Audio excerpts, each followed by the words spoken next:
Bonjour à toutes et à tous, bienvenue sur la chaîne Tom Archery FR.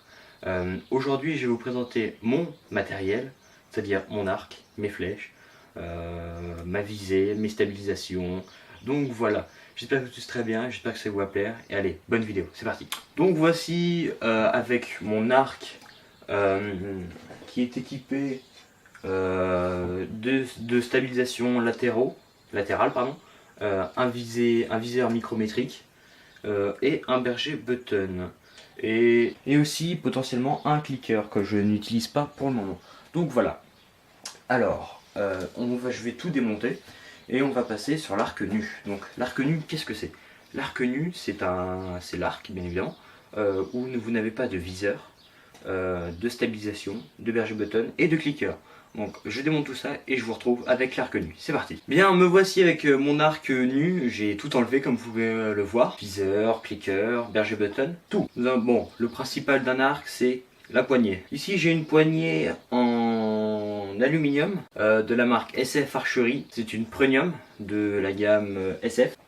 Couleur noire comme vous pouvez le voir. Ensuite nous passons aux branches. Les branches, ce sont des SF en 70 pouces puissance 30 livres. C'est des premium, des SF premium. Ensuite nous passons sur la corde. La corde est une EXE Archery en 70 pouces et en 14 brins. Alors les brins sur une corde, c'est très important, puisque les brins vous donneront plus de rigidité à la décoche. Donc comme ça, hop, enfin, je vais pas décocher. Il faut jamais décocher un arc à vide, chose à savoir. Donc bien voilà. Maintenant je vais vous présenter mon viseur. A tout de suite. Bien, nous voici maintenant avec mon viseur. C'est un Avalon Tech One. Alors petite anecdote sur ce viseur. Il faut savoir que à la base, cette partie ici a été rajoutée. Alors attendez, je vais vous montrer ce qui a été rajouté. C'est la partie en rouge qui a été rajoutée, puisqu'il faut savoir que avant je n'avais pas de partie en rouge, j'avais cette partie là, la partie en noir. Le problème étant que c'est de l'alu, et l'alu s'est plié. Comme vous pouvez le voir juste ici, l'alu s'est écrasé. Je ne sais pas pourquoi, donc c'était ça où je rachetais un autre viseur. Donc du coup on a acheté, j'ai acheté pardon, le Tech One rouge. L'autre était en carbone, celui-ci est en alu, un peu plus lourd. Donc j'étais obligé d'acheter celui en aluminium rouge. Donc on a fait un mix, des deux. Me direz-vous, ouais, c'est moche, bref, je m'en fiche, puisque je vais bientôt changer pour un SX10 pardon, de chez Arc System. Donc voilà. Bien, maintenant, j'ai pas fini avec le viseur. On repasse, tac tac tac, je remonte ça. Il faut savoir que c'est un bon viseur. Celui en carbone coûte à peu près 80 €. Donc vous avez le Avalon Tech One ou vous avez le SF Velocity qui coûte plus cher, 90 € il me semble, mais qui est tout aussi bien. Ou après vous avez les SX10, SX20, mais SX10 c'est quand même 100 €, et les SX20 c'est à peu près 200 €. Donc voilà. Alors, retournons maintenant sur le Avalon Tech One. Donc, il est micrométrique, comme vous pouvez le voir. Donc, on peut le régler verticalement, pardon, et latéralement avec tac, une petite vis pour le latéral et une vis pour le vertical. Notamment, on peut noter ce qui est très bien, c'est qu'on a ici une vis qu'on a juste appuyé de réglage rapide.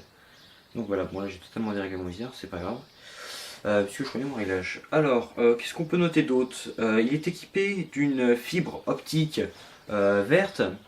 Ce qu'il faut savoir est que quand vous achetiez votre viseur, le SX10, voilà, je l'ai ici, pas le SX10, le Avalon Tech One, vous n'avez pas d'organe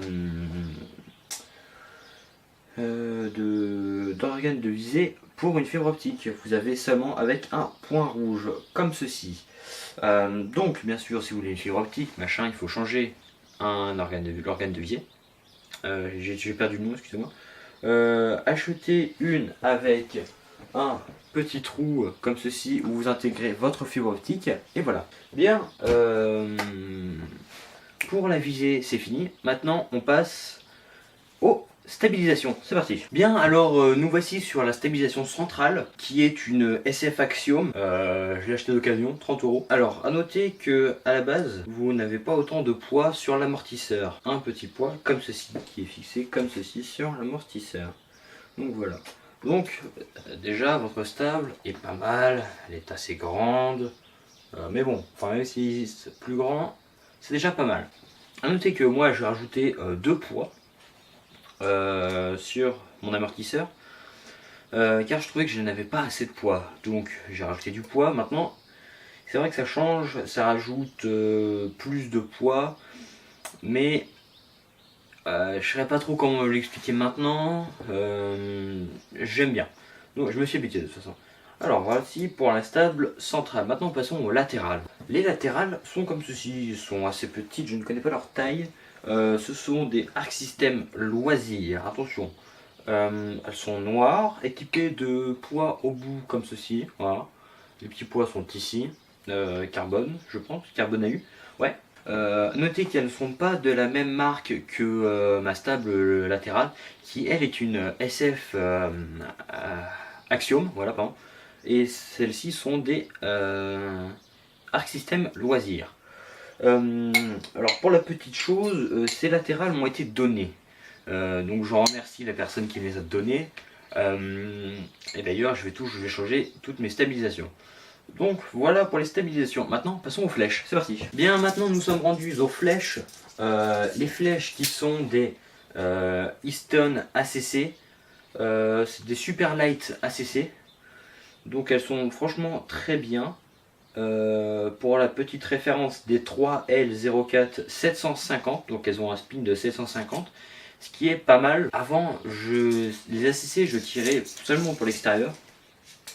Sauf que et pour l'intérieur j'avais des Carbon Impact Super Club 30-40. Donc voilà. Maintenant je suis passé sur des ACC. C'est vrai que le prix change. Nous sommes à peu près à 12 euros. Non. 10 euros pour la flèche non montée. Donc bien sûr après il faut monter la flèche. Maintenant c'est pas compliqué ça. Je vous montrerai dans une vidéo. C'est très simple. Et les Carbon Impact étaient à 10 euros flèche montée, il me semble. Ouais, 10 euros flèche montée. Donc, je suis passé sur de la CC, c'est très bien. Donc voilà. Rien de plus simple, des ACC, un spin de 750, ce qui est quand même pas mal pour la rigidité de la flèche. Alors, excusez-moi pour le bruit. Les ACC ont un diamètre assez gros. On passe sur du tube assez gros, plus gros que Carbon Impact du moins. Nous allons passer au plastron protège-bras palette Dragon. C'est parti. Bien voilà, alors nous sommes maintenant sur la palette qui est une SF archerie. La référence je la connais pas exactement. C'est une palette rien de plus basique, elle vaut 20 euros. Elle est de couleur rouge argenté, rouge doré, pardon. Donc voilà, rien de plus basique. La dragonne maintenant, chose très importante, c'est une dragonne de doigt, j'ai horreur des dragonnes de poignet. Donc dragonne de doigt, je vous montre. Ici vous mettez sur votre pouce comme ceci, vous prenez votre poignet, vous mettez sur votre index et voici. Et le fait est que quand vous allez décocher, paf, votre arc va basculer. Normalement avec une stable, je vous montre. Hop, alors on fixe la stable, rien de plus compliqué. Le basculement de l'arc est tout à fait naturel. Alors, comme vous pouvez le voir maintenant, hop, je ne fais aucun jeu. Regardez, hop, voilà, vous voyez, l'arc bascule automatiquement. Parce que d'une, il y a la stable et les poids au bout, ce qui rajoute du basculement. Donc voilà. Maintenant nous allons passer au protège-bras et après le plastron. Non, je vais faire protège-bras plastron, qu'à cela ne tienne. Donc voici mon plastron, c'est un Easton, je ne connais plus la référence, clairement c'est un plastron rien de plus basique. C'est peut-être marqué là? Non, Made in China. On s'en fiche. Maintenant, protège-bras. Le protège-bras est un bowing, c'est un manchon souple, chose à noter, qui s'enfile sur le bras. Alors moi, c'est un manchon de droitier, mais bon, comme vous le voyez ici, l'écriture est à l'envers, elle aurait dû être dans le sens, c'est pas grave. Du moins, ça me protège le bras. Alors, il est composé d'un textile noir. Autant vous dire qu'en extérieur, ça capte pas mal la chaleur et je peux vous dire que ça chauffe. Et ici, il a une bande en caoutchouc souple, toujours, qui fait office. Attendez, je vais essayer un protège-bras. Non, j'ai pas de protège-bras traditionnel. Qui fait office des barres de carbone qu'il y a dans les protège-bras Decathlon. Je pourrais référence sur ça parce que j'en avais. Donc, bien voilà. J'ai oublié le berger button. On passe sur le berger maintenant. Et bien voici le berger button. C'est une petite pièce très importante sur un arc. En fait, je vais vous montrer ça direct. En fait, c'est ce qui se place juste ici, juste avant le repose-flèche. Oui, à noter repose-flèche aussi. C'est un Hoyt, 2 €, très bien. Non, 4 €, pardon. 4 €. Donc voilà, alors, le repose-flèche, il me faut une flèche, non, le berger button, pardon, est un petit outil qui va vous aider à votre décoche à ce que votre flèche soit droite. Donc comme vous pouvez le voir juste ici, là on a la flèche qui touche le berger button et qui est maintenue par le repose-flèche. Maintenant, si on enlève le berger button, comme vous allez pouvoir le voir dans très peu de temps, une fois que le berger button est enlevé, nous allons pouvoir ça immédiatement. On peut remarquer que la flèche se balade. Elle n'est plus calée ici par le berger button. Elle se balade en long et en large. A noter, le berger button est un outil qui va aider votre flèche à décoche, au départ de flèche, à ce que votre flèche soit droite. Elle corrige un petit peu. Le berger button essaie de corriger si vous avez un problème de décoche comme moi, qui est votre décoche, au lieu qu'elle soit comme ceci, et comme ça. Elle s'éclate, elle se décolle de votre mâchoire, ce qui fait que votre corde, au lieu d'aller dans le prolongement, comme ceci, elle va en arrière, et bien non, votre corde s'écarte. Donc ce qui fait qu'au lieu d'aller comme ça, votre corde elle fait hop, comme ça, elle s'écarte. Chose qui n'est pas bien du tout, puisque après en ciblerie, en cible, vos flèches sont. C'est peut-être à cause de ça que vos flèches sont à droite, à gauche.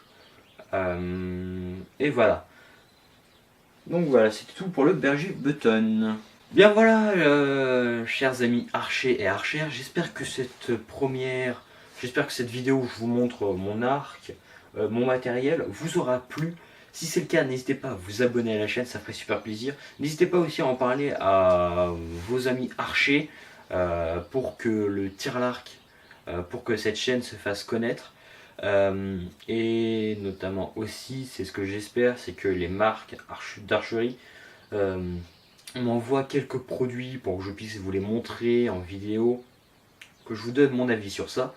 Et voilà, n'hésitez pas à liker, à laisser un pouce bleu sur la vidéo, ça ferait super plaisir, ça montre comme quoi vous aimez le tir à l'arc. Sur ce, c'était Tom, et je vous dis à la prochaine. Faites de bonnes flèches, à la prochaine. Ciao.